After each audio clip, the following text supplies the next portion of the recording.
Chers amis, science et agriculture, quelle articulation, pour quel horizon?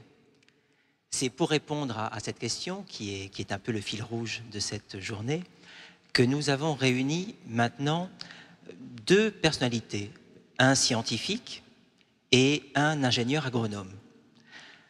Pourtant, il y a quelque chose qui les réunit tous deux.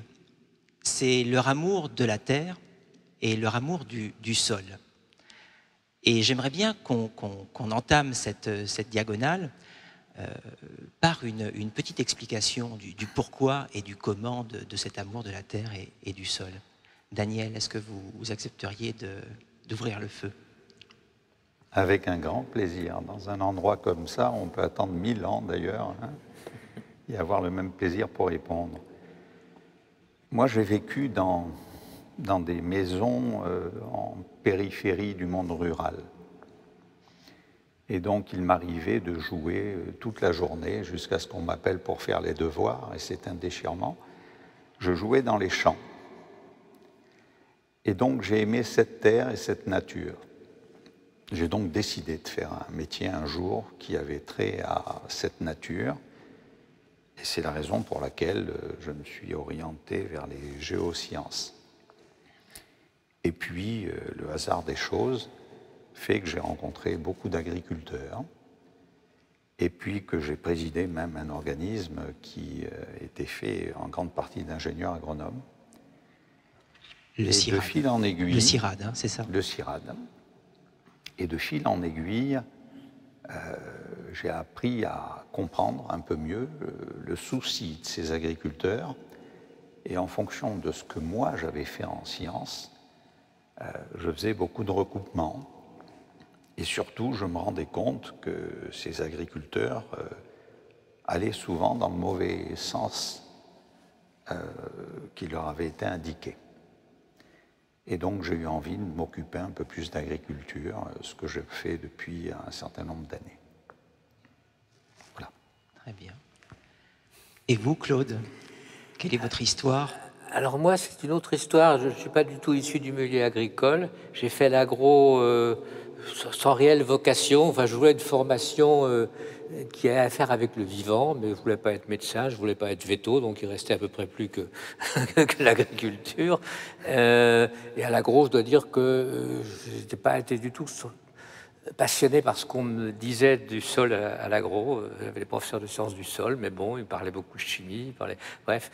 Et puis après, alors bon, je ne raconte pas ma carrière, mais il se trouve que j'ai quelques années après être sorti de l'agro, je suis tombé, pas tout à fait par hasard, sur les tout premiers, les créateurs, les inventeurs du premier mouvement d'agriculture biologique en France, qui s'appelait Nature et Progrès, qui existe toujours d'ailleurs.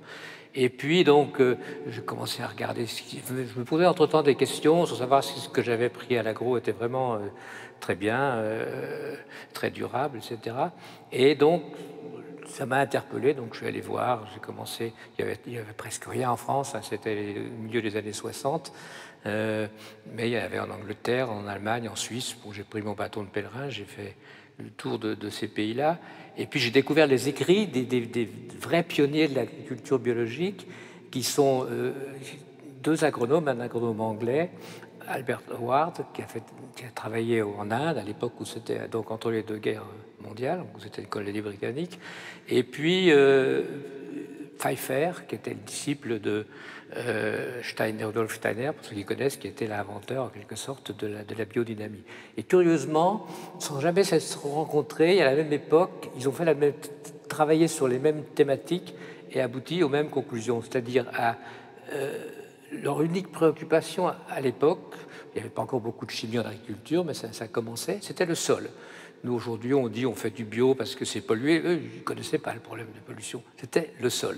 Et donc, ils étaient arrivés à la conclusion que déjà les techniques, je dirais, presque déjà industrielles de l'époque, enfin qui commençaient, n'avaient pas une bonne influence sur le sol et que la solution, c'était la matière organique, mais pas n'importe laquelle, la matière organique après fermentation, c'est-à-dire compostée.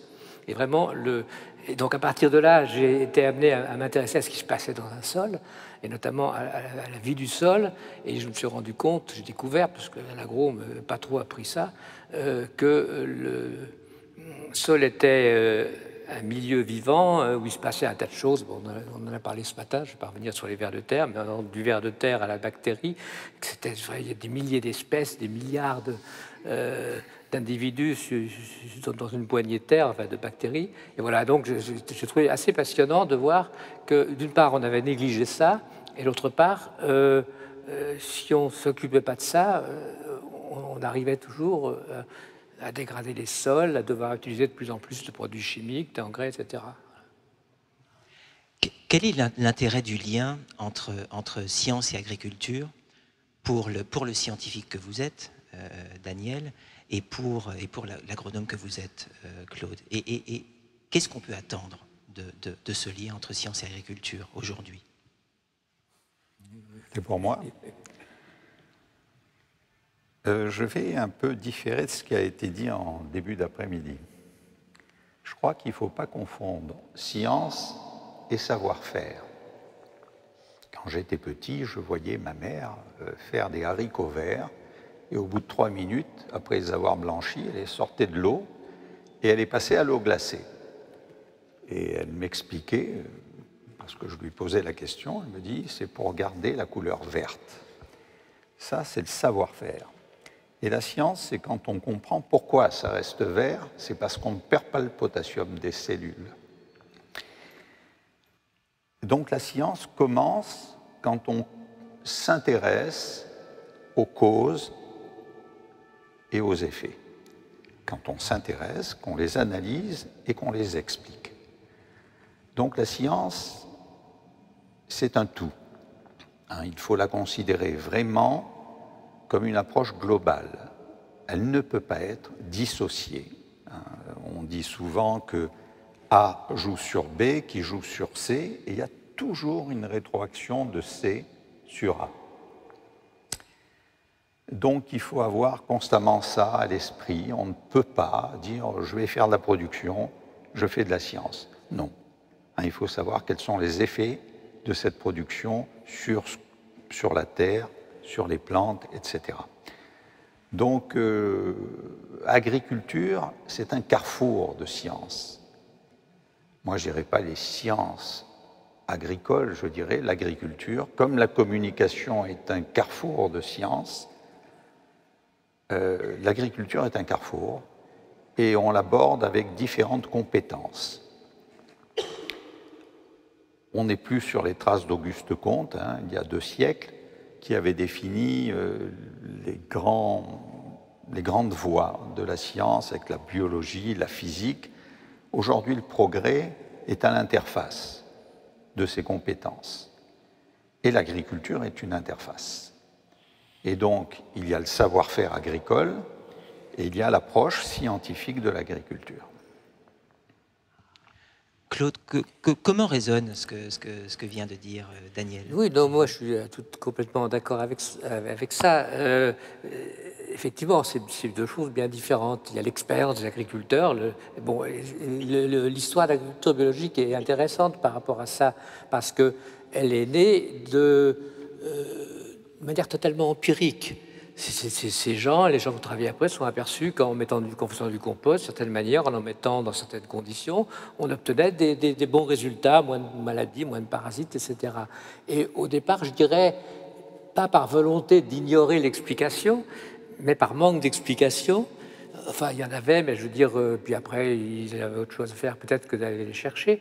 Alors, donc c'est vrai que quand je vois la recherche agronomique, les liens entre, pour prendre cet exemple, mais qui est assez historiquement intéressant, de l'évolution de l'agriculture biologique et, je dirais, des relations avec la recherche scientifique, c'est-à-dire avec l'INRA essentiellement, on voit qu'au départ, ça s'est développé de manière très empirique, et puis très vite, les gens qui se sont intéressés, enfin, qui sont des agronomes en particulier, qui sont intéressés à l'agriculture biologique, ont dit, attendez, il faut essayer de comprendre ce qui se passe, 2, il faut essayer d'améliorer les procédés qu'on a mis expérimentés empiriquement. Et donc, petit à petit, il y a des, je dirais, alors, l'INRA a mis énormément de temps à s'intéresser au bio parce qu'au départ, ils croyaient que c'était quelque chose de pas du tout sérieux.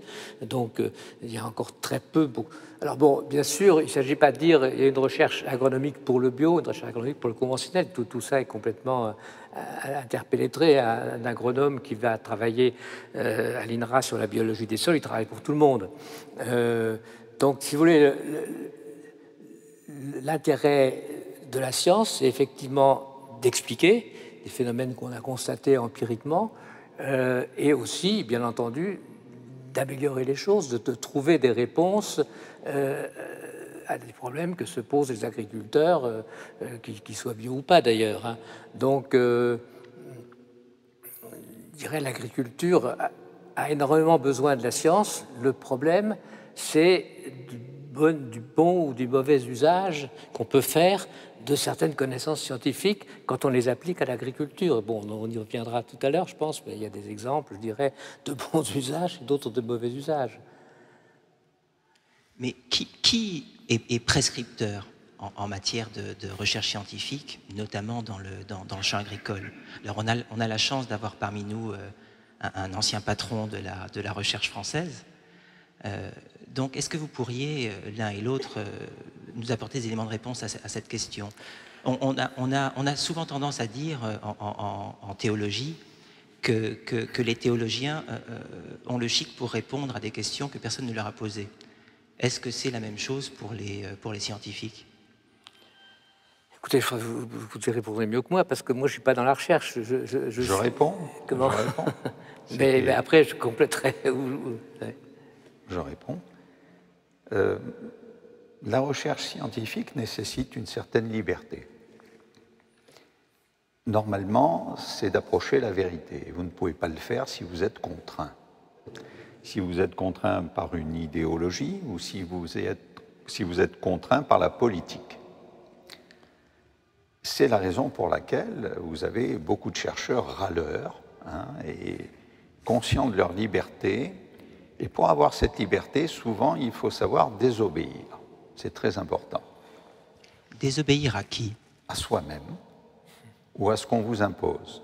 Parce que la recherche de la vérité nécessite une remise en cause de soi-même. Si vous mentez vous-même sur les faits, vous ne pouvez pas être un bon chercheur. Et quand vous faites le bilan à la fin de votre vie, c'est une initiation, la recherche. Vous êtes refondé. C'est imperceptible tout le long de votre vie, mais c'est important de dire ça. Vous avez mis sans cesse, remis en cause tout ce qu'on vous a enseigné, et souvent vos découvertes montrent que ce qu'on vous a enseigné sont déjà des vieilles lunes. Donc il est important qu'on ait une recherche vivante et sans arrêt remise en question. Alors ça, c'est le préambule. Alors, qui fait de la recherche? La science française est définie d'une façon très singulière entre grandes écoles qui ne dépendent pas toutes du ministère de la Recherche. Certaines dépendent des armées, d'autres de l'industrie, ainsi de suite. On a des grandes écoles chargées de former des ingénieurs pour avoir une production ou des technologies qui nous permettent un développement économique. Alors, pourquoi ça? C'est parce que l'université française, qui est une vieille université, a été créée par les clercs. Et lorsqu'on voulait diversifier, lorsqu'on disait on veut y introduire la technologie, on vous disait non, il faut créer le Collège de France ou il faut créer l'école polytechnique. La différence avec les pays anglo-saxons, c'est que l'université a été créée pour l'économie du pays. Donc il y a deux concepts très différents. Alors maintenant, ils sont en train de se réduire, mais il faut avoir ça à l'esprit. Alors nous, on a des institutions, mais comme le nom l'indique, ce sont des institutions. Donc elles sont proches du pouvoir politique. On peut faire valser les têtes de ces institutions en fonction du bon vouloir politique. Et donc la plupart des responsables de ces grands organismes suivent ce qu'on leur demande politiquement. Un exemple, et on reviendra sûrement là-dessus. Lorsque l'INRA, pour le Grenelle de l'environnement, a dit qu'il serait bon de porter au débat public les organismes génétiquement modifiés, on leur a dit non. Donc on n'a pas porté au débat. Pourquoi? Parce que le gouvernement avait décidé de sacrifier ça, ce débat, pour faire mieux passer le nucléaire. Voilà un exemple. Jamais dans l'université française, vous réussirez à faire plier un chercheur comme ça. Donc il y a ce degré de liberté qui existe dans les universités et la prise de conscience des 30 dernières années, parce qu'il n'y a que 15 ans que l'INRA est devenu un organisme scientifique. Avant, ça formait des ingénieurs de production. Le résultat fait que les gens se sont dit mais il faut rapprocher les organismes des universités. Or, le problème, c'est que l'INRA, quand l'INRA a été fondé, il avait besoin de travailler auprès des agriculteurs. Donc, il a créé des stations agronomiques. Et ces stations agronomiques ne sont pas près des centres universitaires, forcément. Vous en avez quelques-uns, mais pas tous. Alors, personne en France, c'est comme ça. On n'a jamais tout cassé, tout reconstruire. Et pourtant, il fallait casser et reconstruire sur une idée nouvelle qui était de rapprocher la recherche des soucis de l'agronomie, de l'agriculture. Alors aujourd'hui, vous avez des stations isolées avec des chercheurs de pointe qui ne sont pas intégrés dans le milieu universitaire. Et dans le milieu universitaire, vous n'avez pas de cursus concernant l'agronomie. Vous les avez dans des écoles d'agronomie. Il y a une direction supérieure au ministère de l'Agriculture qui est différente de la direction de l'enseignement supérieur des universités. Donc on est là un peu dans un cafouillage général qui fait qu'on a une perte d'énergie considérable dans la recherche française et qu'il serait bon, un jour, peut-être, qu'un homme courageux arrivera et dira « on arrête, on arrête ». On ne peut pas avoir le CIRAD et l'IRD, hop. On ne peut pas avoir l'INRA, le CIRAD et l'IRD, hop. Voilà. On ne peut pas avoir un CEA qui est chargé des problèmes d'énergie atomique et qui s'occupe des crevettes de l'océan pour savoir, etc. Voilà. Donc, il faut remettre de l'ordre là-dedans. L'ordre, ça veut dire ce dont a besoin la société aujourd'hui. Mais bon, pour compléter, c'est vrai qu'il y a... quand on se place du point de vue de l'agronome de terrain, les prescripteurs, ils sont multiples.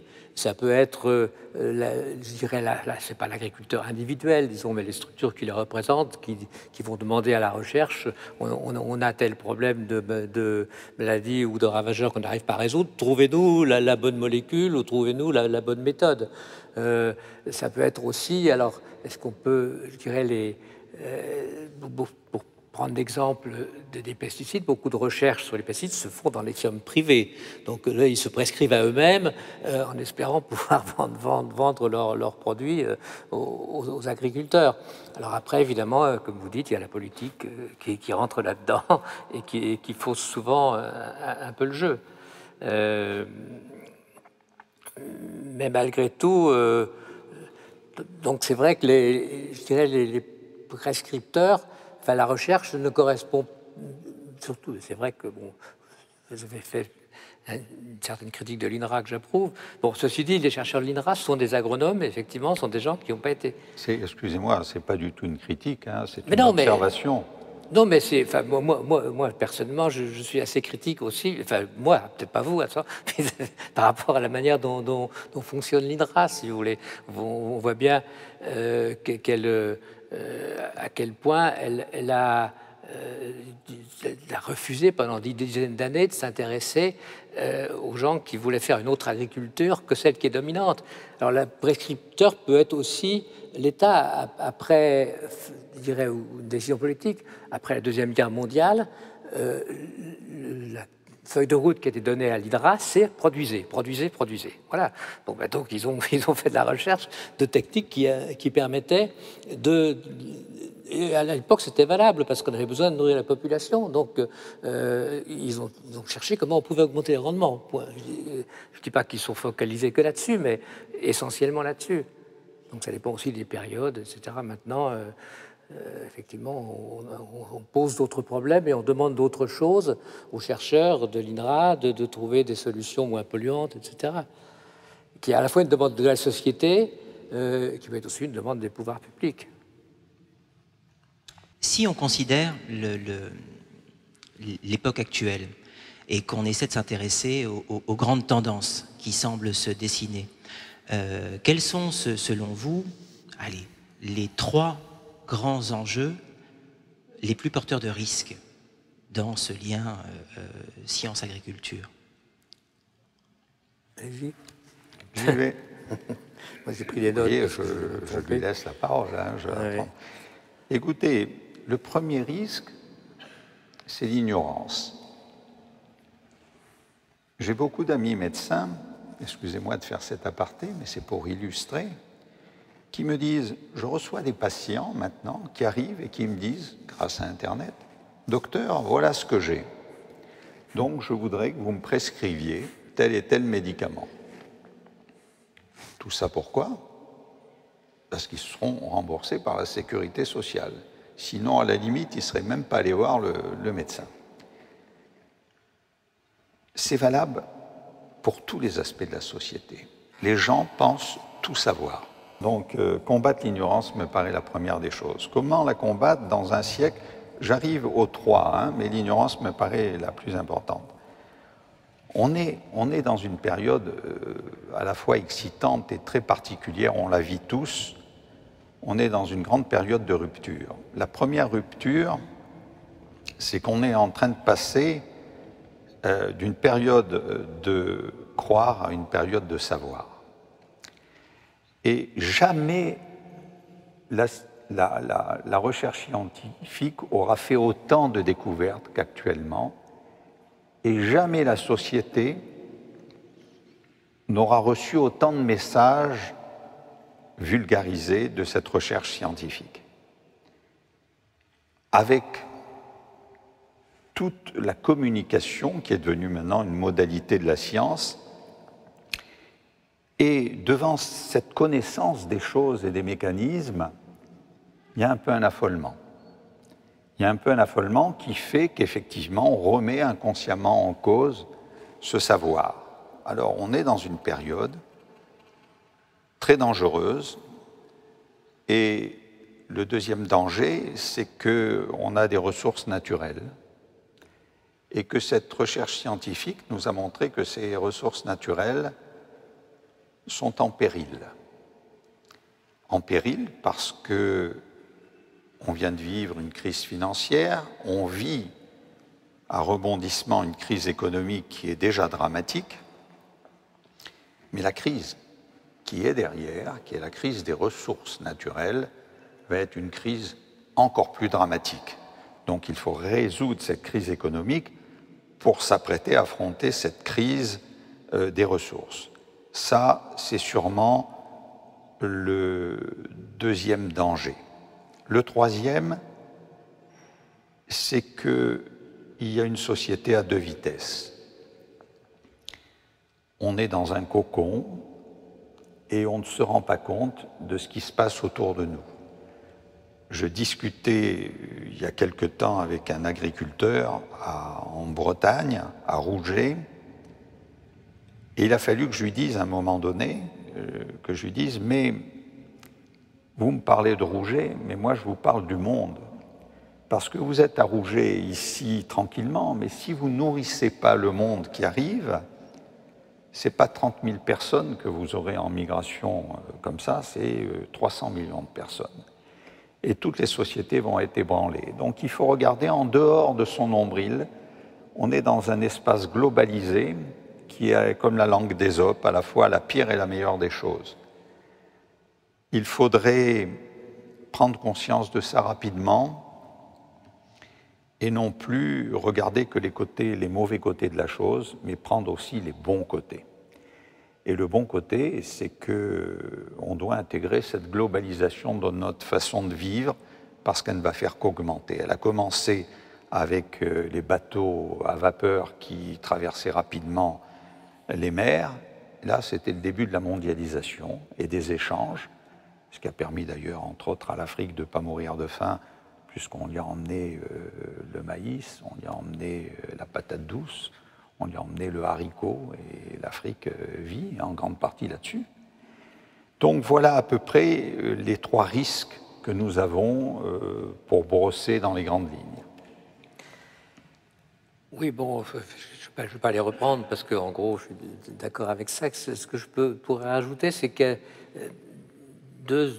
en tout cas 2 autres risques entre les. Là, je me reviens sur le lien entre science et pratique agricole, hein, technique et pratique de terrain. C'est la première c'est en fait de risque inverse. La première, c'est de diffuser trop vite des techniques dont on n'est pas, dont on n'a pas, disons que la science, une certaine conception de la science estime, je pense bien sûr aux OGM, hein, entre autres choses, estime, je dirais, sans risque, sans avoir réellement évalué les risques. Ça a été l'erreur, je dirais, des pesticides. Hein. Il a fallu un demi-siècle au minimum. Enfin, je prends l'exemple, parce qu'il est vraiment emblématique, des insecticides organochlorés qu'on a utilisés massivement jusqu'au début des années 70. Et c'est maintenant, 30 ans après qu'on les ait interdits, qu'on commence à avoir des effets sur la santé. Donc c'est de généraliser trop vite une découverte scientifique sans en avoir mesuré tous les effets. Alors, est-ce qu'il faut attendre? Bon, c'est le fameux débat autour du principe de précaution, hein, qui n'est pas fini. Je dirais un autre risque qui est un peu inverse, c'est de dire, et je vois ça, je vis ça presque au quotidien, quand on parle justement des pesticides et de l'impact des pesticides sur la santé et sur l'environnement notamment, et de dire, bon, les pesticides finalement, bon, c'est mauvais pour la santé des agriculteurs, ça tout le monde est à peu près d'accord, mais on n'a pas la preuve scientifique. Et c'est vrai si on prend, je dirais, les critères de la preuve scientifique, hein, que les quantités de pesticides qu'on ingère tous les jours dans l'alimentation, ça a un impact néfaste sur notre santé. Et donc, attendons d'avoir la preuve. Et je dirais, ça a été, je dirais, un discours peut-être plus politique qu'autre, qu'on a vu avec. Alors évidemment, la politique était derrière, avec le tabac, avec l'amiante. C'est que, alors qu'il était très, très évident depuis longtemps que ce soit le tabagisme ou l'amiante produisait des quantités considérables de maladies et de morts, il y a un certain nombre de gens qui ont profité, notamment pour l'amiante, de ce que c'était difficile. Et pourtant, c'est beaucoup plus facile qu'avec les pesticides de mettre un lien de cause à effet indiscutable entre l'exposition à l'amiante et telle pathologie, que donc nous attendons d'avoir la preuve scientifique. Donc, pour moi, c'est un danger de dire qu'on ne peut pas prendre de mesures tant qu'on n'a pas démontré scientifiquement tel impact de tel procédé qu'on utilise. Bon, la dernière chose peut-être, c'est, bon, puisqu'on nous parle beaucoup, à juste titre, du problème qu'il y aura 9 milliards d'habitants en 2050, et que là aussi, bien sûr, ça revient toujours au débat entre la méthode de production plus ou moins intensive, c'est de dire, de toute façon, il faut intensifier la production, donc rechercher des techniques qui intensifient et qui produisent plus sur une surface donnée pour pouvoir résoudre ce problème. En voyant qu'un petit aspect, parce que nourrir 9 milliards de personnes, ça provient en partie des rendements, lesquels on revient à ce qu'on disait tout à l'heure, dépendent beaucoup de l'état des sols, hein, ça c'est une chose. Ça provient aussi des pertes, ça provient aussi de ce qu'on met dans son assiette, sachant qu'il faut 10 fois plus de terre pour faire 1 kilo de protéines sous forme de viande de bœuf que de pois chiches ou de soja. Voilà, donc c'est toujours, ça tourne toujours. La science en elle-même est bonne. Un exemple intéressant, c'est celui de l'azote. La plus grande révolution, à mon point de vue, de l'histoire de l'agriculture, ça a été l'invention par un chimiste allemand, Fritz Haber, de la synthèse chimique de l'azote. On est arrivé à prendre, alors que pour se nourrir, les plantes jusqu'à présent ne pouvaient utiliser l'azote qu'en passant soit par la vie microbienne, et notamment par la synthèse par les légumineuses, soit par la restitution de l'azote contenu dans la matière organique. Tout d'un coup, on a trouvé une méthode par un processus chimique de prendre l'azote de l'air directement et de le lier à de l'hydrogène pour pouvoir le mettre sous une forme utilisable par les plantes. Ça a été considéré comme une invention totalement génial, ça a totalement révolutionné l'agriculture. D'ailleurs, Haber a eu le prix Nobel pour ça. Alors, je ne sais pas s'il le méritait, parce qu'après, il a aussi inventé les gaz de combat et on a voulu lui enlever le prix Nobel. Mais enfin, ça, c'est une autre histoire. On l'a quand même laissé. Mais je veux dire, c'est la comment dirais-je, la plus géniale et la plus funeste des inventions, selon l'usage qu'on en fait. Si on en fait un usage raisonnable, bon, l'élimine en bio, on peut en parler, expliquer pourquoi, c'est un autre débat, ça va très bien. Si on en fait un usage déraisonnable, comme on l'a fait et on le fait de plus en plus, on arrive à perturber complètement le cycle de l'azote, à avoir les histoires de nitrates dans l'eau, dans les nappes, de pollution de l'air, même on oublie que ça pollue aussi l'air, de pollution de l'eau, de pollution des nappes souterraines. Donc voilà, le problème, c'est pas la science, c'est une découverte remarquable, c'est l'usage qu'on en fait, et après, bon, qui est-ce qui décide de l'usage qu'on en fait? C'est une question. Si vous permettez, j'aimerais rebondir. J'ai essayé de trouver des risques généraux, mais on va un petit peu descendre. Je voudrais reprendre deux choses. Je voudrais reprendre les pesticides, l'azote, et puis les problèmes de sûreté. Je vais commencer par la sûreté. Je suis tout à fait d'accord avec vous. Sûreté et précaution, quand ça concerne ce que nous mangeons, ça me semble indispensable pour notre santé. Et ce que je dis, c'est que le système aujourd'hui n'est pas le bon système.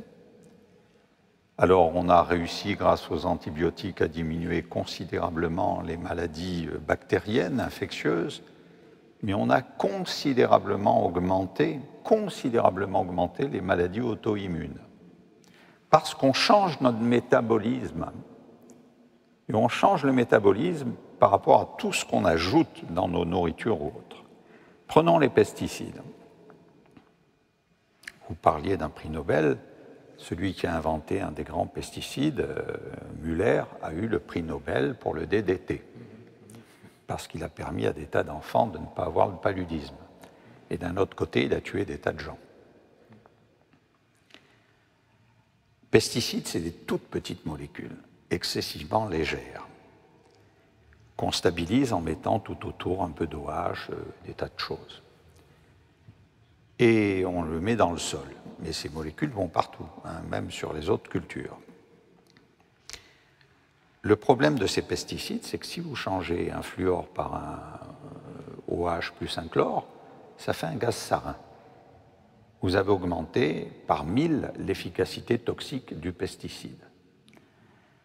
Donc, cumulé, ça tue. Aujourd'hui, les pesticides, il y en a partout, même dans nos villes, dans nos jardins, dans les golfs.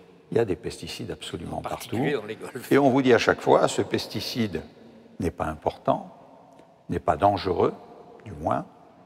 4 ans après, on l'enlève du marché parce qu'il est dangereux, on en met un autre. On vous dit, on réduit les quantités de pesticides, c'est vrai. Au lieu d'avoir 10 kilos par hectare au début, on n'a plus que 10 grammes par hectare, parfois moins. Mais avec quelle toxicité augmentée? Anecdote, je suis au CIRAD, j'arrive à la Guadeloupe et à la Martinique, je visite les chercheurs du CIRAD qui me montrent les bananeraies sauvées du charançon grâce au chlordécone. Je leur dis, c'est merveilleux.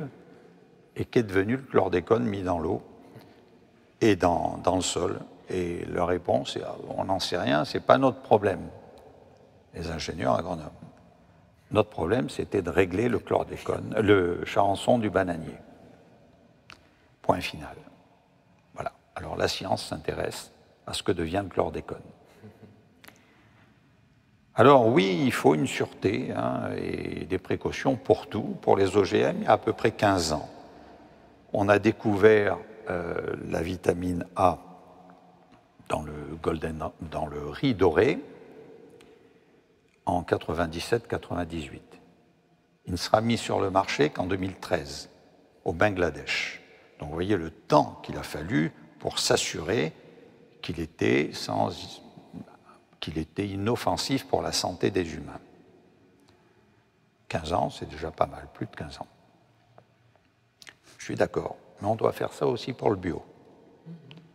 On doit faire ça pour toutes les sortes de préparation de nourriture et d'alimentation pour l'homme. Or, ce n'est pas le cas aujourd'hui. Ce n'est pas le cas. Donc, il ne faut pas qu'il y ait deux poids, deux mesures. Il faut le faire d'une manière globale. Et là, on aura sûrement des surprises. L'azote. C'est très important, l'azote. Alors, on a surtout synthétisé l'azote à partir du pétrole et des gaz qui accompagnaient le pétrole, en grande partie. Le problème de l'azote est le suivant. La plupart des végétaux photosynthétisent le carbone pour le transformer, on va dire grossièrement, en bois. Mais une des questions non résolues de l'évolution, c'est qu'on a beaucoup plus d'azote dans l'air que de carbone ou que d'oxygène. 78%. Voilà, 78%. Et pratiquement aucun être vivant n'arrive à le synthétiser, mis à part certaines plantes en symbiose avec des bactéries. Vous prenez les bactéries à part, elles n'y arrivent pas. Vous prenez les légumineuses à part, elles n'y arrivent pas. Il faut qu'il y ait une symbiose, sauf certaines algues bleues. Il y a à peu près 30 000 plantes qui arrivent à synthétiser l'azote, dont les aulnes qui disparaissent de nos campagnes. Alors avant, les gens savaient faire. Il y avait une rangée de maïs, une rangée de haricots qui profitaient du maïs pour grimper sur les tiges. Puis maintenant, on fait des monocultures à outrance parce que c'est plus facile.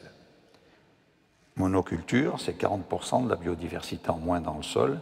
Un pesticide, c'est 80% de la biodiversité en moins dans le sol. Alors, c'est clair, il faudra diversifier les cultures. Ça, c'est une évidence. L'azote, et la dose fait le poison, c'est indispensable à notre reproduction. On en a dans notre ADN, dans nos acides aminés. On en a besoin. Mais si on en a trop, on en meurt. Donc, aujourd'hui, quand vous voyez les projections de ce que les cultures vont avoir besoin, c'est des quantités faramineuses d'azote. Alors, les Brésiliens ont découvert sur les tiges et sur les feuilles d'une canne à sucre une bactérie qui synthétise l'azote. Elle n'est pas en symbiose, elle est là. Alors, qu'est-ce qu'ils ont fait? Ils l'ont pris, ils ont analysé les gènes, ils ont pris le gène qui synthétise l'azote et l'ont mis dans le génome de la canne à sucre. Si bien qu'ils ont obtenu des cannes à sucre qui synthétisent l'azote de l'air sans rajouter le moindre gramme d'azote. Ça, c'est une avancée. J'estime que c'est une grande avancée scientifique et pourtant il s'agit d'OGM. Et je pense que pour le Golden Rice, pour ça, pour le fer, il y a des gens qui manquent de fer, donc mettre des gènes qui fabriquent du fer. Hein, on nous dit toujours qu'il faut manger des épinards, par exemple, c'est plein de fer. C'est faux. C'est faux. C'est un gars qui a publié ça en 1871. Il y a 15 ans, ils ont refait les analyses. Il s'était gouré. C'est faux. Donc, la science apporte des choses. Et je vais même vous dire qu'aujourd'hui, depuis 2006, à peu près 40% des médicaments que vous prenez sont des médicaments de transgénèse à partir de bactéries.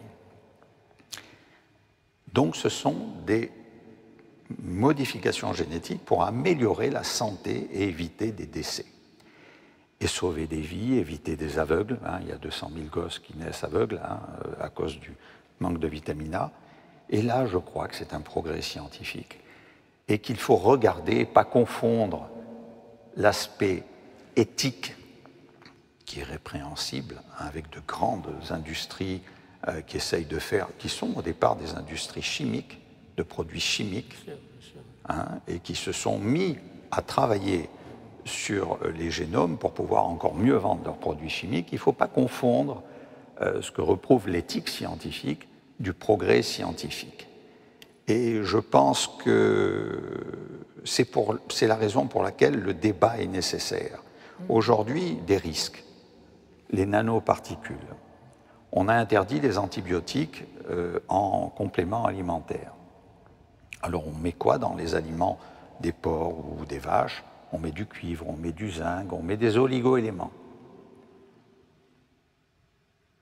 Il y a des études remarquables, même dans mon laboratoire actuellement, qui montrent que ces nanoparticules de cuivre, qu'on trouve en pagaille dans le lisier de porc, entre autres, modifient la porosité de l'épithélium intestinal, c'est-à-dire la paroi intestinale qui absorbe, comme vous le savez, presque tout ce qu'on retrouve dans nos cellules. Et on retrouve du cuivre chez nous, comme on a retrouvé du plomb chez nous, inhalé. Et quand on dit il faut démontrer que c'est dangereux, tout le monde sait que c'est dangereux. C'est pratiquement démontré pour les pesticides, demain pour les nanoparticules. Et donc il faut que la science travaille de pair avec les gens qui sont sur les filières animales, qui sont sur les filières agricoles, sur les cultures céréalières entre autres. Et il faut que ces gens soient instruits de tout ce que font les scientifiques. Et instruits, et là je suis en train d'enlever une des questions de notre ami Karim sur le paysan et l'instruction du paysan, donc je m'arrête là parce que je pense qu'on a encore des choses à dire là-dessus. Oui, non, mais on ne va pas, bien sûr, faire un débat sur les OGM, on pourrait y passer la soirée, mais juste, mon opinion à moi, mais quand même partagée par un certain nombre de gens qu'on considère souvent comme opposés aux OGM, on n'est pas du tout opposé à la recherche sur les OGM, aux OGM médicaux. Je confie bien la différence entre ceux... Alors les agricoles, bon, pourquoi pas ces exemples que vous citez. Le problème, c'est qu'aujourd'hui, 99% des OGM, c'est pour être résistant à un insecte, à un désherbant, le fameux Roundup, ou bien fabriquer un pesticide pour lutter contre la pyrale du maïs, notamment. Et bon, et ça, aucune utilité sociale, ça n'augmente pas les rendements, ça diminue pas, ou à peine, ça diminue pas les pesticides. Aux États-Unis, ils ont augmenté depuis. Les premières années, ça a diminué, maintenant ils augmentent. Donc, aucune utilité sociale. La seule utilité, c'est d'enrichir les firmes qui les fabriquent, enfin, si je veux, en gros. Hein. Donc, et c'est ça qu'on conteste. C'est pas le principe, bon, philosophique, ou je dirais le principe de modifier. Pourquoi pas on les modifie autrement? Pourquoi pas les modifier autrement? Non, excusez-moi, il faut préciser pour le public qui nous entoure, vous avez entièrement raison. Mais revenons sur ces herbicides, ces OGM herbicides. Vous avez entièrement raison quand vous dites que ça diminue les pesticides au début et que ça les dépasse. Alors les courbes, les dernières courbes, ça ne les dépasse pas. Mais effectivement, si je peux vous montrer avec mon doigt comme ça, vous avez les pesticides qui n'ont pas bougé, hein, ce qu'on met dans les champs, et au début, vous avez bien bas dans la courbe, quand on faisait des OGM effectivement résistants aux herbicides, on mettait très peu de glyphosate, que vous appelez avec la marque, c'est-à-dire le Roundup. Et effectivement, on voit les courbes monter, elle est en train de rejoindre l'autre, elle n'a pas dépassé, elle est en train de rejoindre. Mais quand on voit ces courbes, pour les expliquer, c'est simple. C'est comme nous pour les antibiotiques. On nous parle dans les télévisions, les radios, prenez de moins en moins d'antibiotiques.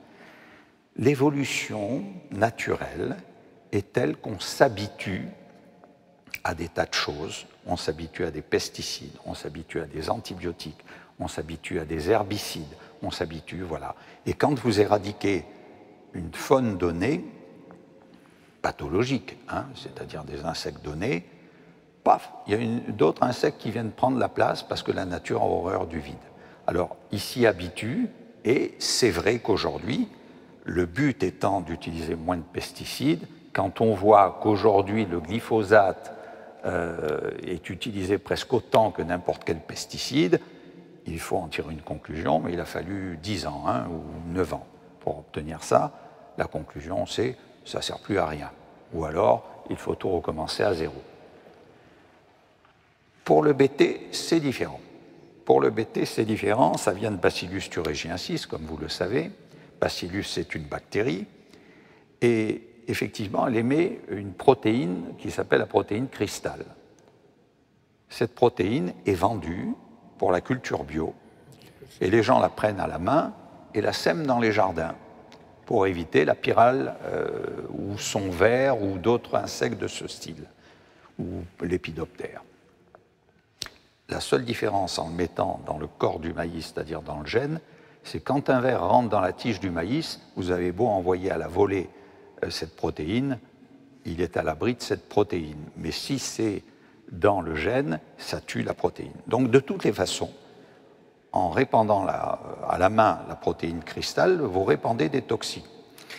Ouais, bon, juste pour terminer, parce qu'on va pas. Sauf que c'est une utilisation qui est très très loin d'être généralisée. Je ne sais pas quel pourcentage des hectares de maïs bio. Les gens qui font du bio s'en servent beaucoup. Oui, enfin, il faudrait voir de près combien il y en a de commercialisés, combien ça représente, enfin, peu importe. Mais je pense que c'est quand même une différence avec une plante qui en fabrique continuellement pendant tout son cycle végétatif et sur toute la surface qui est cultivée avec ce maïs, ce qui est quand même pas le cas. Enfin, j'ai pas fait d'enquête là-dessus, mais tous les agriculteurs bio ne traitent pas avec du BT. Quand ils en mettent une fois dans l'année, peut-être, ou peut-être deux, et c'est pas une... Bon, enfin bref, je crois qu'il faudrait peut-être aborder un autre débat, peut-être parce que là, on n'en sortira pas. On a abordé quelques raisons de s'inquiéter. Mais avant d'aborder quelques raisons d'espérer, j'aimerais qu'on fasse le lien avec l'intervention de Philippe Pastoureau, qui nous a beaucoup parlé de sol. Et j'aimerais que vous nous expliquiez, de la façon la plus simple possible, comment, pourquoi du moins, la question des sols a été complètement abandonnée par la recherche agronomique de ces dernières décennies. Moi, je vois, elle n'a pas été complètement abandonnée. Il y a une chaire de microbiologie des sols à Dijon, notamment. Il y en a peut-être d'autres. Je ne suis pas bien au courant de qui fait de la microbiologie des sols en France et dans le monde. Mais je crois que ça a été un petit peu que ça rejoint un peu la caricature que faisait Marcel Mazoyer ce matin. C'est ceux qui ont considéré, je dirais, une partie de l'agronomie a considéré le sol comme partiellement, pas totalement, bien sûr, comme un support physique et qu'on pouvait, je dirais, alimenter, enfin, pouvait alimenter la plante. Pour les cas extrêmes étant la culture hors sol, où effectivement, la roche qui est utilisée est un support physique, on met des solutions nutritives, des pesticides, et ça marche comme ça. Donc je crois qu'on a, à mon avis, de loin pas suffisamment à la fois attaché d'importance au rôle qu'ont les êtres vivants dans le sol. Bon, on a parlé ce matin des vers de terre, mais on pourrait parler de tous les autres, en particulier des bactéries. Et puis aussi, ça a été, je dirais, un effet négatif de l'utilisation massive d'azote minéral, c'est que du moment qu'on mettait de l'azote minéral, on n'avait plus besoin tellement, et d'autres, je dirais, engrais sous des formes directement, rapidement assimilables par les plantes, on n'avait plus besoin de se préoccuper que le sol ait une bonne activité biologique de manière à transformer l'azote organique, pour ce qui s'agit de l'azote, par le long et compliqué processus de la minéralisation en azote sous forme nitrique. Donc, voilà, on a oublié aussi, enfin, bref, je crois qu'on a oublié le rôle important au niveau aussi du maintien de la fertilité des sols de son activité biologique. Alors, c'est très bien ce que vous venez de dire, excusez-moi. Ça prouve que vous n'avez absolument pas parlé d'argile et que M. Mazoyer ce matin parlait de minéraux inertes. C'est très intéressant. Je commence par une petite histoire. Je vais chercher un jour mon petit-fils à l'école et visiblement, il me montrait une petite fille qui était adorable, qui s'appelait Alice, qui était belle comme un cœur, et il en était amoureux fou. Et je dis, mais prends ton courage, va lui parler. Et il m'a dit, non, elle en aime un autre. Et l'autre était beau, c'est vrai. Et puis 15 jours ou un mois après, je le vois parler à Alice. Et alors je dis, ah ben, ça marche. Il me dit oui, parce que le beau petit garçon, elle l'a trouvé bête. Et alors ça, c'est exactement une histoire qui introduit pour vous expliquer pourquoi on ne s'est pas intéressé au sol. C'est parce qu'on a cru que les plantes étaient beaucoup plus intelligentes que ce qu'on pensait. Et on se rend compte aujourd'hui qu'elles sont un peu bêtes. Et que le sol est important. Alors pourquoi il est important? Il est important dans son histoire. Il y a 450 millions d'années, la vie marine est sortie sur les continents. Ça a été des algues qui ont été colonisées. Mais les algues ne sont pas folles. C'est des végétaux. Ils ne vont coloniser un continent que s'il y a de quoi manger. Et ce qu'il y avait à l'époque sur les continents, c'était des sols faits d'argile. Les argiles, c'est des tout petits minéraux d'altération, enfeuillés, remplis de nutriments. Et c'est ce qui donne à manger. C'est des petits sandwichs de dixième, milliardième de mètre. Sauf qu'il n'y a pas d'azote, quand même. Sauf qu'il n'y a pas d'azote. Ah, alors si vous voulez qu'on rentre un peu plus dans le détail, je rentre un peu plus dans le détail. Quand la Terre a été formée, il y a 4 milliards d'années, et que le premier océan s'est formé, alors là je passe sur les choses, il pleuvait de l'eau tellement acide dans une atmosphère qui était faite essentiellement de CO2 et d'azote. Et l'eau acide a transporté des tas d'azote et des tas de molécules de carbone, d'hydrogène et d'oxygène qui n'étaient pas libres, qui étaient liés à l'hydrogène, c'était très réducteur, ça faisait 100 fois l'atmosphère d'aujourd'hui. C'est cette eau qui altérait les roches, qui se transformait en argile, et les molécules prébiotiques se sont formées là sur les argiles. Comme rien ne les retenait, elles sont allées dans les océans. Et dans les océans, ces supports de vie, c'était les argiles qui ont donné naissance à la vie. Alors il tombait encore, figurez-vous, il y avait 30 fois plus de CO2 qu'il y en a maintenant, et il tombait des pluies chargées d'azote, chargées de carbone, donc il y avait des molécules carboxyliques et azotées qui étaient sur le dos des argiles. Pas autant qu'il y a maintenant, c'est-à-dire avec la végétation, mais il y en avait. Alors, cette argile est indispensable, et les gens ne l'ont plus vue. Ils ne voient pas l'argile.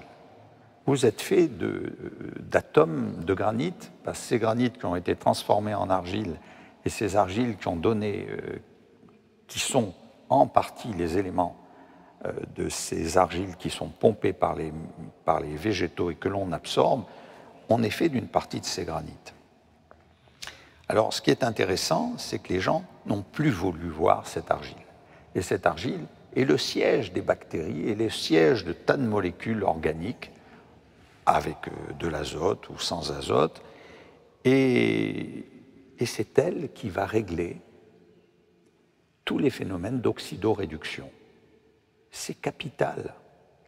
Parce que quand vous avez une branche qui tombe, l'azote qui est dans la branche ou le carbone qui est dans la branche est sous forme réduite.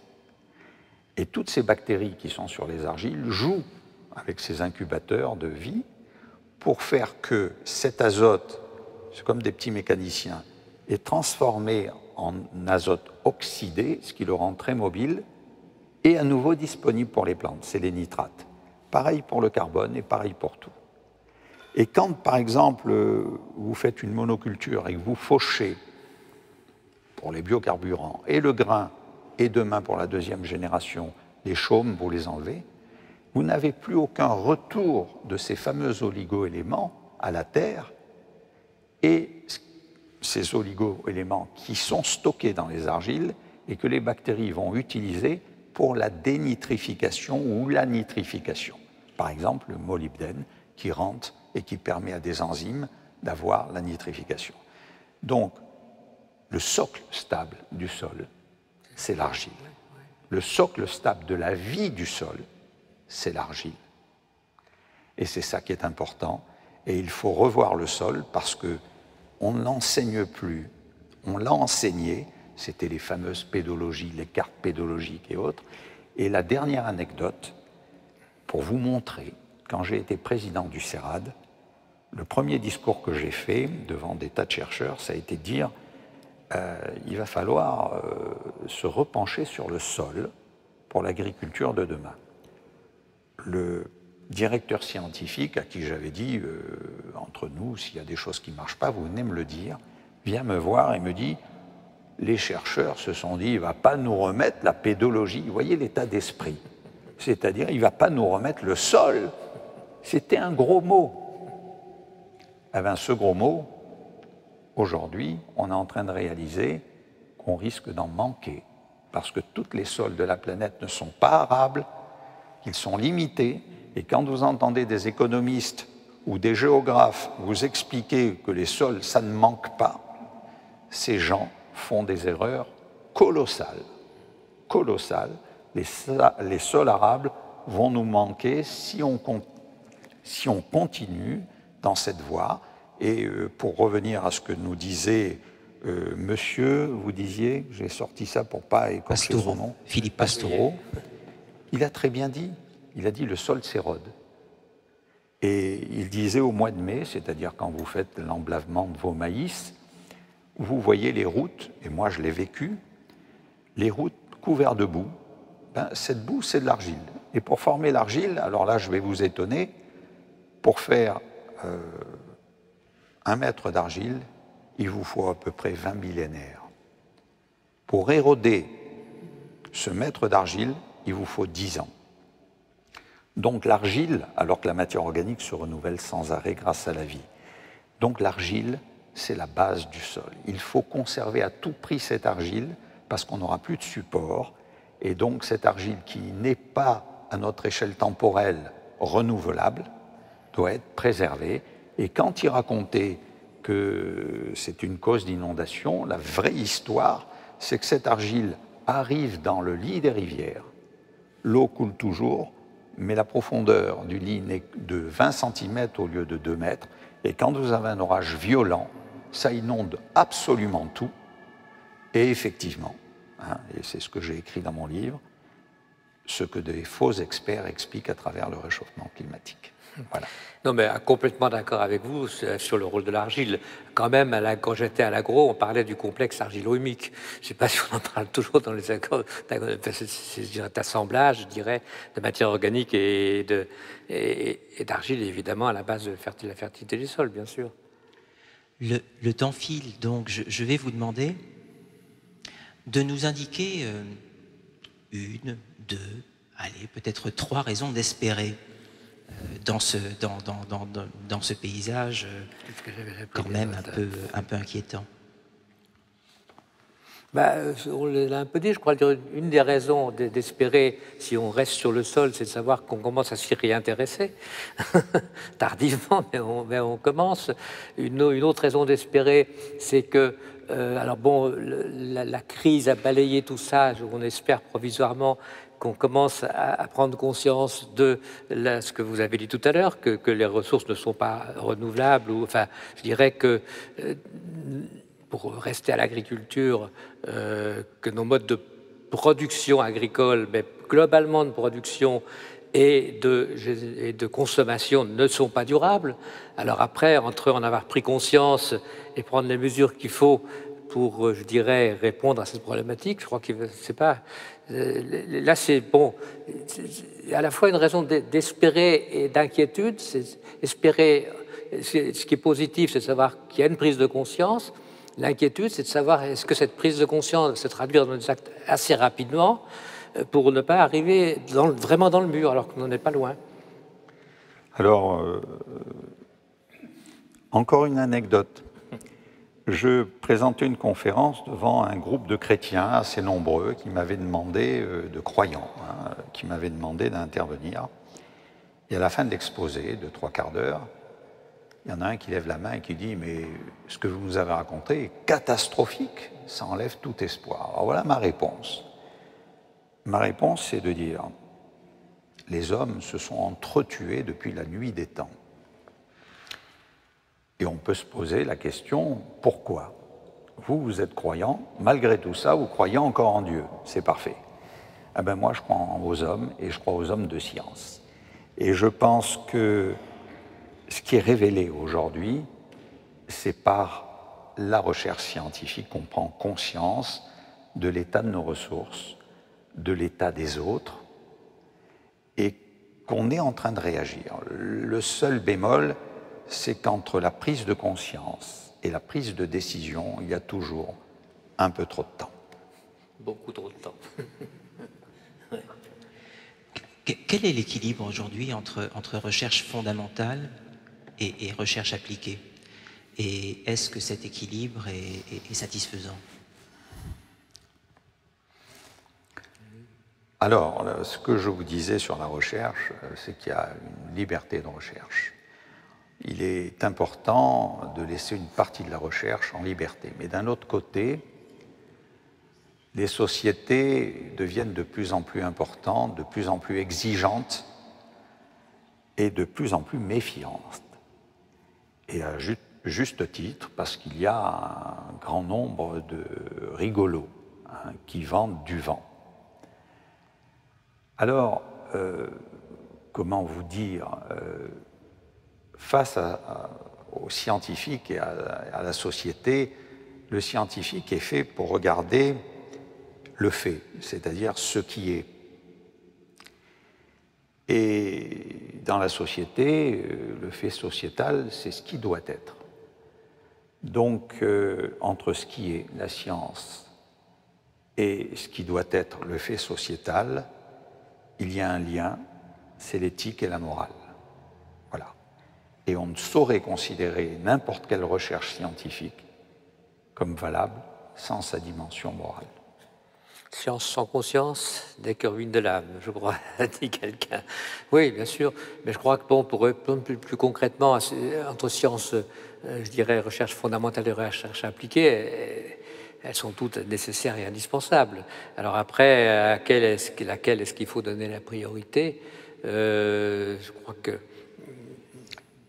C'est simple. Un ami me disait, je viens de recevoir un coup de téléphone du Premier ministre qui me dit de lui dire ce qu'il faut faire en science. Alors je lui dis, surtout le fais pas, c'est pas ton rôle, c'est celui du Premier ministre. Il n'a qu'à ouvrir les journaux depuis toute l'année, depuis le début de l'année, et il verra que les grands problèmes, c'est avant tout rendre la dignité à tous les hommes, c'est-à-dire bien les alimenter et avoir assez d'eau. Et ça, si on ne bouge pas, on n'aura pas assez d'alimentation et on n'aura plus d'eau. D'eau douce, comme me disait un ami scientifique, mais l'eau, c'est un cycle. Je dis oui, mais il y a plus d'eau salée et de moins en moins d'eau douce. On n'a pas parlé d'eau ici, à part simplement en y faisant allusion par-ci, par-là, mais le problème de l'eau est capital. Vous parliez de la terre qu'il fallait pour nourrir un animal, il faut savoir qu'il faut 15 000 litres d'eau pour faire 1 kilo de viande désossée, de bœuf, voilà, par exemple. Il faut savoir qu'un bel arbre qu'on a dans notre jardin, feuillu, qui a 50, 60 ans, ça pompe l'été 400 litres d'eau par jour. Donc l'eau est indispensable à la vie. L'eau est indispensable à la vie et ça va être le grand problème. Le sol et l'eau seront les deux ressources qui vont limiter la production. Et aujourd'hui, d'ailleurs, il est bon que tout le monde le sache, malgré les labours intensifs, malgré l'irrigation intensive, malgré l'apport d'engrais, malgré l'apport de pesticides de toutes sortes, la production stagne. Et d'une manière globale pour le blé, elle a diminué depuis 30 ans de 6%. C'est pas rien, c'est la production de la France. Elle a diminué de 4% pour le maïs, c'est pas rien, c'est la production du Mexique. Et donc, il est évident qu'il faut aborder l'agriculture d'une autre façon. On arrive au bout de ce qu'elle peut donner. Et de toutes les façons, entre le changement climatique, entre les problèmes d'eau, entre les problèmes d'énergie, ça devrait suffire pour changer d'agriculture. Et une agriculture qui nourrit pas un habitant sur 7 et qui rend obèse une personne sur 10 n'est pas l'agriculture qu'il faut, en sachant en plus que les paysans ont été les dindons de la farce et en grande partie de l'industrie chimique, et qu'aujourd'hui, bien des paysans abandonnent leurs terres et sont dans la désespérance jusqu'à se suicider. Alors une agriculture qui arrive à ça n'est plus viable. Il faut une rupture aujourd'hui, parce qu'on sait tous que quand on donne un coup de barre, il faut 30 ans pour que ça tourne, c'est une exploitation, ça, voilà. Et il faut des gens comme M. Pastoureau qui ont le courage de prendre ces risques et de changer de méthode. Mais juste deux compléments à ça. Bon, bien sûr, l'eau, ça nous ramène aussi aux habitudes alimentaires. Il faut 10 à 50 fois plus d'eau pour produire un kilo de protéines sous forme de viande de bœuf que sous forme de légumineuses. Ça, c'est la première question. Donc, ça rejoint ce qu'on a besoin en surface. L'autre chose, bien sûr, qu'on est dans un système agricole qui aboutit à une impasse. Bon, c'est pour ça qu'il faut, bon, ce que nous a dit ce matin, c'est un exemple. Il y a une chose qui a été évoquée, mais je pense qu'il y a vraiment une clé et sur laquelle je voudrais vous dire un instant, c'est l'intérêt d'associer des plantes des cultures associées qui ont toujours été pratiquées. Elles sont à nouveau pratiquées par des gens comme lui ou comme les bio. Juste un exemple qui m'avait frappé. J'avais fait une mission il y a très longtemps en Inde et pour travailler sur un problème de compostage, peu importe. J'avais discuté avec un chercheur à Delhi qui avait travaillé pendant 10 ans sur comment associer maïs et légumineuses, haricots, enfin basique, l'association maïs-légumineuse, bien sûr, et quel impact sur les rendements. Il a mis beaucoup de temps parce que ça paraît simple, mais je dirais, pour trouver les bons écartements, les bonnes dates de semis, de manière à ce qu'une culture ne gêne pas l'autre, ça prend beaucoup de temps. Bref, au bout de 10 ans, il avait mis au point un système qui marchait très bien, 2 rangs alternés, 2 rangs de maïs, 2 rangs de haricots, de manière avec des écartements suffisants et des dates de semis différentes pour que le maïs... Enfin bref, c'est plus compliqué que ça n'y paraît. Bref, en faisant ça, il augmentait de 50% les rendements sans rien changer d'autre aux techniques agricoles. Alors maintenant, on découvre en Europe depuis quelque temps l'agroforesterie, qui est une autre manière d'associer. Là, on associe l'arbre, c'est en milieu tropical, vous connaissez ça mieux que moi, j'imagine, les cultures à étage, etc. On s'aperçoit qu'en milieu tempéré, ça marche aussi d'une autre manière.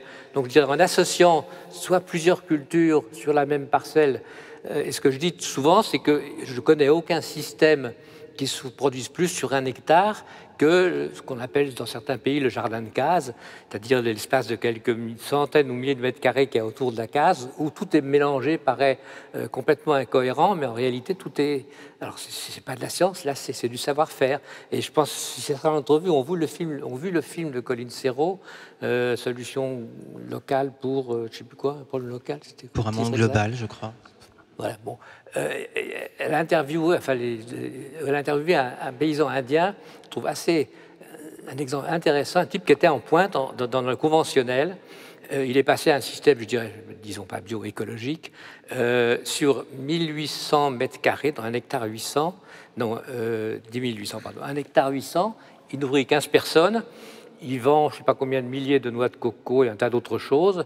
Bref, il arrive en gros à produire la nourriture de, disons, 18... Enfin, avec 1000 mètres carrés, il nourrit une personne pendant 1 an. Si vous permettez, Karim, c'est trop tard. Si vous êtes très bref. Oui. Très bref, j'aurai un hommage à M. Pastoureau et à Odile Ménard, qu'il citait et que je connais bien. Dans l'état du Tamil Nadu, il y a des monocultures de thé depuis 1 siècle. La production chute jusqu'à ne pratiquement plus rien donner. Voilà comment ils ont pu résoudre leurs problèmes.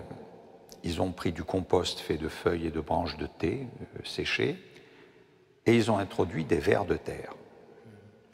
La production a augmenté de 280%. Voilà, ça sera ma conclusion. Bel exemple.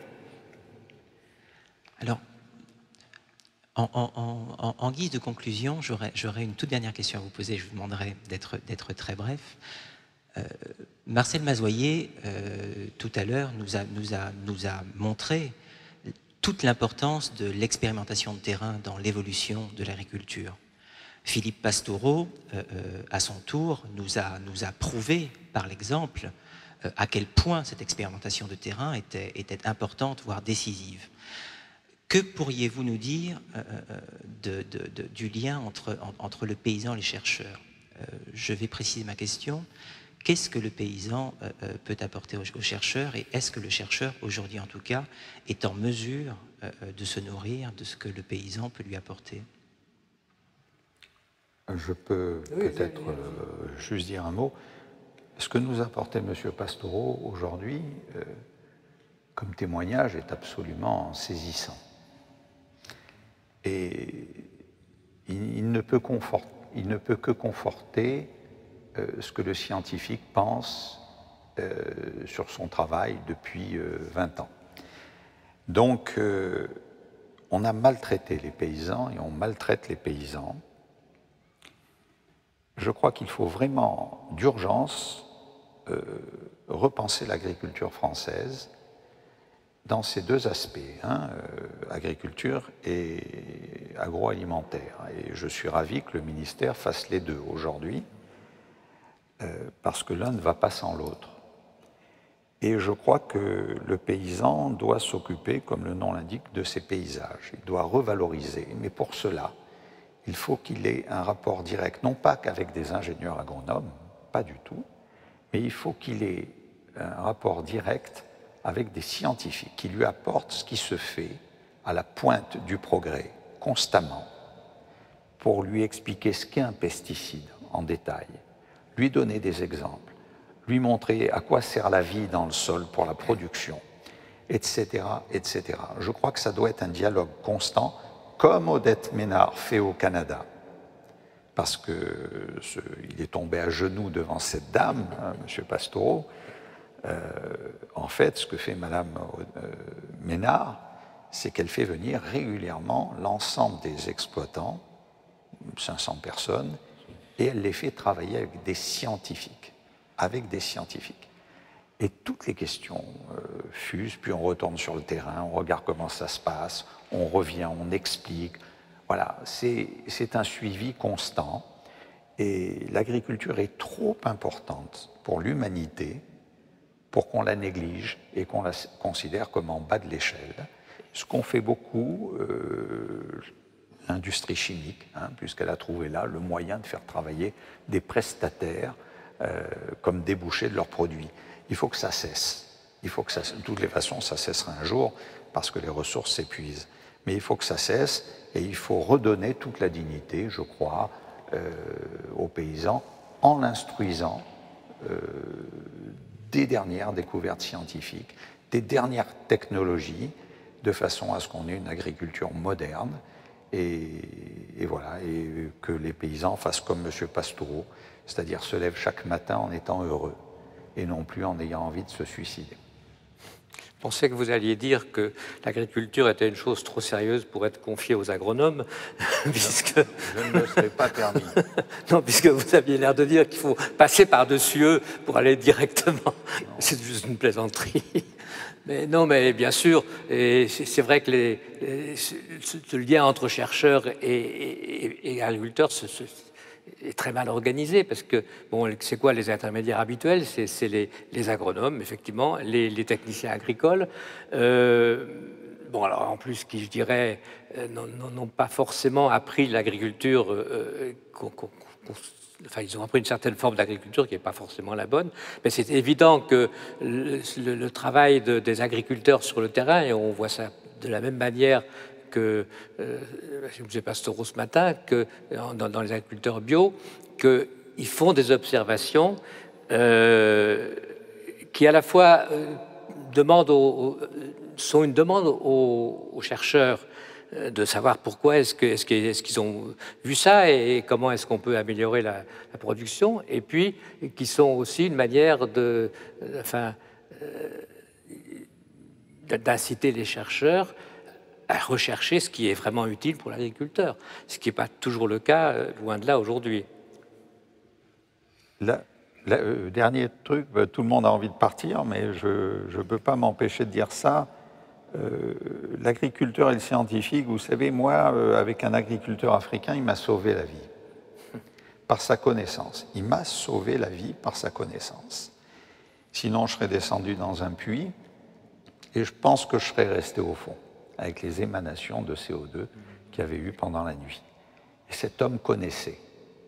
Et donc, je crois que les scientifiques sur le terrain ont beaucoup à apprendre des agriculteurs. Certainement. Mais merci à vous et merci à vous tous pour la qualité